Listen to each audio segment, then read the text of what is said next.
चलिए तो दोस्तों स्वागत है आप सभी का वर्ल्ड अफेयर्स चैनल पर। स्टार्ट करते हैं अपने आज के करंट अफेयर डेली बेसिस पर। यहाँ पर आप पढ़ सकते हैं quick point, organisation, special day and news of the day and PYQs.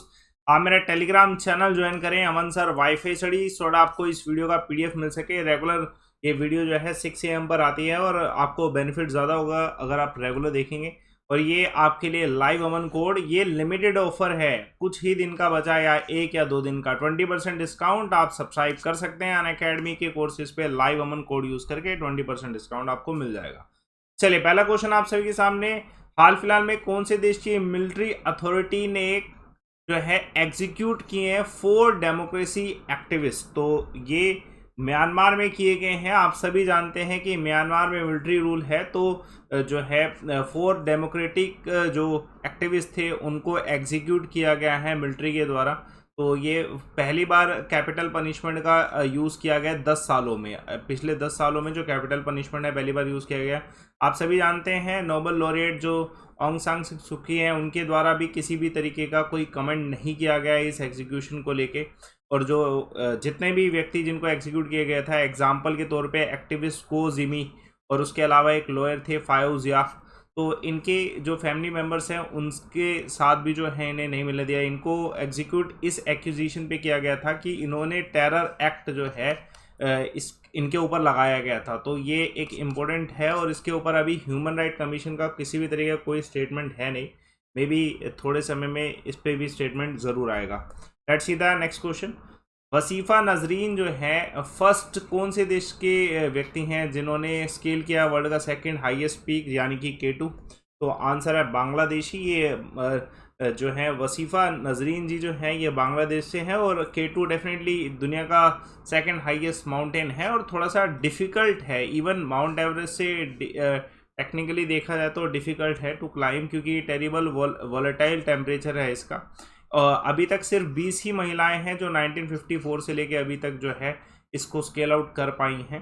तो उसमें ये भी है। देखिए ये जो पूरा एग्जीक्यूशन है माउंटेनियर्स जो है इनका एक पूरा ग्रुप गया था, टीम गई थी।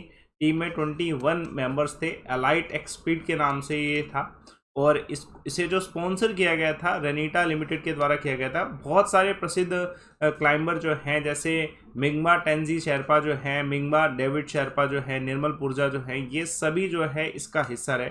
K2 की अगर हाइट देखी जाए तो 8611 मीटर है अबव सी लेवल, जो कि एक लंबा जो है कह सकते हैं डिस्टेंस।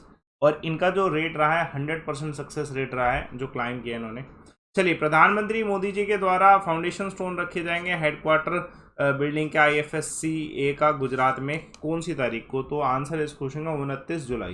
देखिए आप सभी जानते हैं कि गुजरात की जो सिटी है, गुजरात इंटरनेशनल फाइनेंस टेक में आता है। गिफ्ट सिटी जो है, जो कि इंटरनेशनल फाइनेंस सेंटर का एक बड़ा फेस माना जाता है इंडिया में, वहीं पे अब जो है हेडक्वार्टर बिल्डिंग बनाएगी international financial service centre authority की गुजरात की लोकेशन में।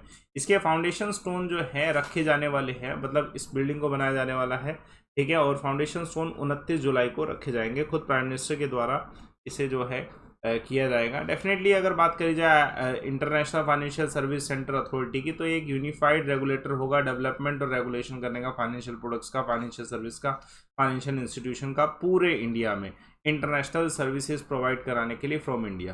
तो एक इम्पोर्टेंट है इंडिया के हमारी गवर्नमेंट के द्वारा इनिशिएटिव। 4.7 मैग्नीट्यूड का अर्थक्वेक हाल फिलहाल में कौन से देश के सेंटर में आया है? तो आंसर इस क्वेश्चन का नेपाल।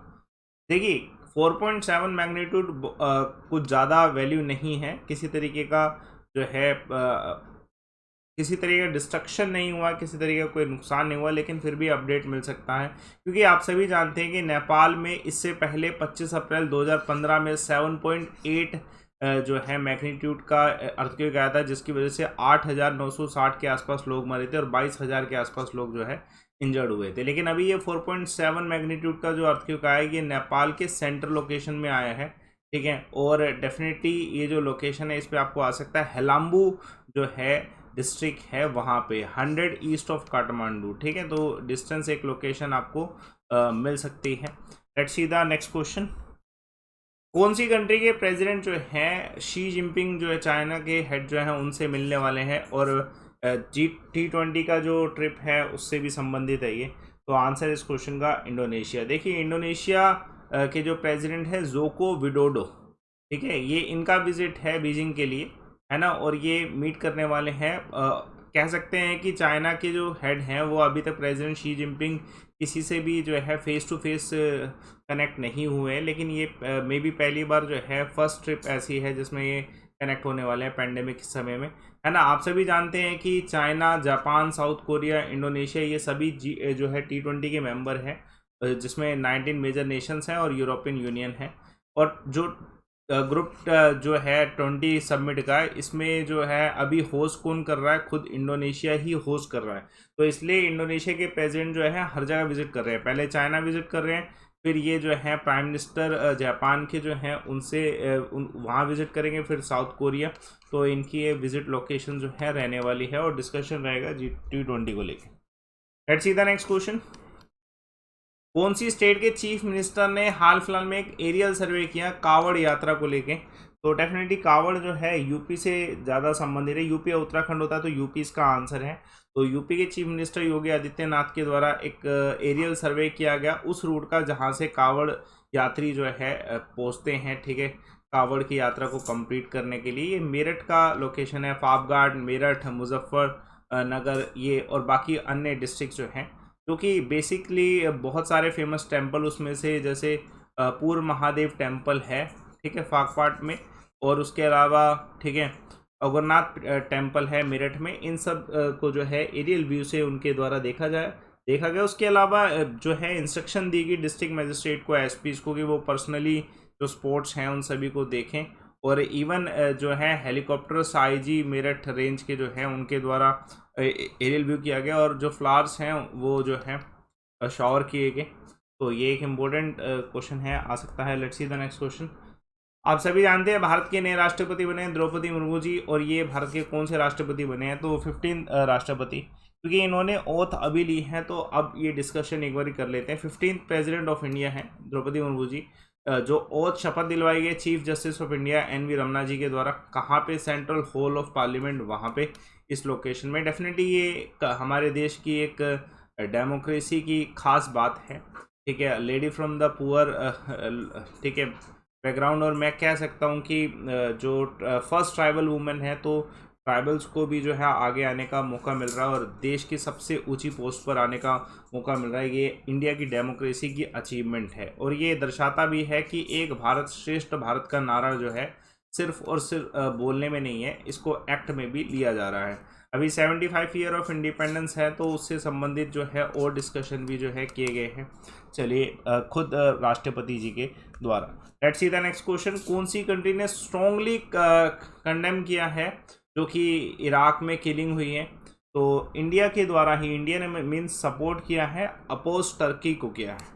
तो इंडिया ने हाल फिलहाल में स्ट्रॉन्ग मैसेज दिया है कि जो भी इराक में अटैक हुआ था, इराक में एक तरीके से एरियल अटैक हुआ जिसमें अराउंड 23 लोग जो हैं इंजर्ड हुए हैं और 9 के आसपास जो है लोगों की मृत्यु हुई, जिसमें कुछ इराकी टूरिस्ट थे, कुछ बच्चे थे। इसका डिस्कशन मैंने पहले भी किया था। देखिए, माना यह जा रहा है कि इराक ने ब्लेम किया है टर्किश फोर्सेस को इसके लिए जो अटैक किया गया है।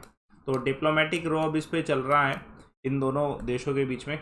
रशिया ने हाल फिलहाल में कितने जो है यूक्रेन मेंबर्स हैं आर्म फोर्सेस के, जिनको क्राइम के लिए जो है, क्राइम अगेंस्ट ह्यूमैनिटी के लिए जो ट्रायल किया? तो आंसर है 92। इस पर एक कमेटी बैठी, तो मॉस्को ने चार्ज किया 92 मेंबर्स को यूक्रेन आर्म फोर्सेस के कि इन्होंने क्राइम किया अगेंस्ट ह्यूमैनिटी। और रशिया ने एक इन्वेस्टिगेटिव कमेटी भी इसके लिए स्थापित की गई थी, और उनके प्रपोजल के बाद ही जो है, जिसमें बाकी जो रशिया की सपोर्टिव कंट्रीज़ हैं उनके द्वारा भी सपोर्ट दिया गया है ना। तो बाकी उसके अलावा जो है, इस ट्रायल के ऊपर जो है यूक्रेन का किसी भी तरीके का कोई भी जो है स्टेटमेंट अभी तक नहीं आया है। चलिए, क्विक पॉइंट देखिएगा। हाल फिलहाल में इंडियन गवर्नमेंट ने GST साइंटिफिक इक्विपमेंट पर 5% से कितना कर दिया? 12 से 18 के बीच में कर दिया। टाटा ग्रुप के जो चीफ हैं उन्होंने हाल फिलहाल में टाटा स्टील प्लांट को वार्न किया है कि वो अपने सारे ऑपरेशन कौन से देश में बंद कर दे, तो यूके में। रिसेंटली 2 kg यूरेनियम सीज किया गया। कहाँ पे? इट्स वेरी ह्यूज क्वांटिटी अगर यूरेनियम की बात की जाए तो इंडिया नेपाल बॉर्डर पे। देखिए, कल एक सवाल पूछा गया था, इलेक्ट्रोकार्डियोग्राम किसके द्वारा इन्वेंट किया गया? तो आंसर 1000 आइडियाज़ के द्वारा, बिल्कुल सही। Answer is first one, William. और आज का सवाल देखिएगा, जूलॉजी की कौन सी ब्रांच है जो कि जिसमें स्टडी की जाती है एम्फीबियंस की? तो आंसर इसका कमेंट बॉक्स पे दीजिएगा। टेलीग्राम चैनल ज्वाइन करें अमन सर वाईफाई स्टडी, जिस पीडीएफ आपको मिल सके, जिससे रिपोर्ट एंड विन का ऑप्शन यूटिलाइज करिए। दोस्तों मिस मत करिएगा इस डिस्काउंट ऑफर को, ये लिमिटेड ही रह गया है, ठीक है। 1 से 2 दिन का ही ये जो है लिमिटेड ऑफर रहा है। 20% डिस्काउंट आपको अभी मिल सकता है अगर आप सब्सक्राइब कर रहे हैं। देखिए लाइव अमन कोड से आपको ना सिंगल सब्सक्रिप्शन पे सब कुछ मिलेगा, मतलब जो अनअकैडमी में जो भी किसी कोर्स में बेस्ट हो सकता है, टीचर सभी, अनलिमिटेड होना, सब कुछ सिंगल सब्सक्रिप्शन में मिलना, ये सब आपको लाइव अमन कोड पे मिलेगा। किसी भी आप एग्जाम में यूज करके देखिए, एटलीस्ट आप एक बार लाइव अमन कोड लगा के देखिएगा, यू विल सी कि आपकी फीस जो है बहुत कम हो जाएगी और आपको सारे बेनिफिट मिल जाएंगे ऑटोमेटिकली, सिर्फ और सिर्फ एक कोड लगा के लाइव अमन। प्रोसीड टू पे करें। ये 10% की बात नहीं है, यहाँ पे 20% की बात है इस समय, और कुछ एक्स्ट्रा डिस्काउंट जो कि आप मेरी फ्री क्लासेस से भी ले पाते हैं। चलिए, तो बाकी आप सेशन को लाइक करिए, शेयर करिए, चैनल को सब्सक्राइब करिए। Thanks a lot for watching.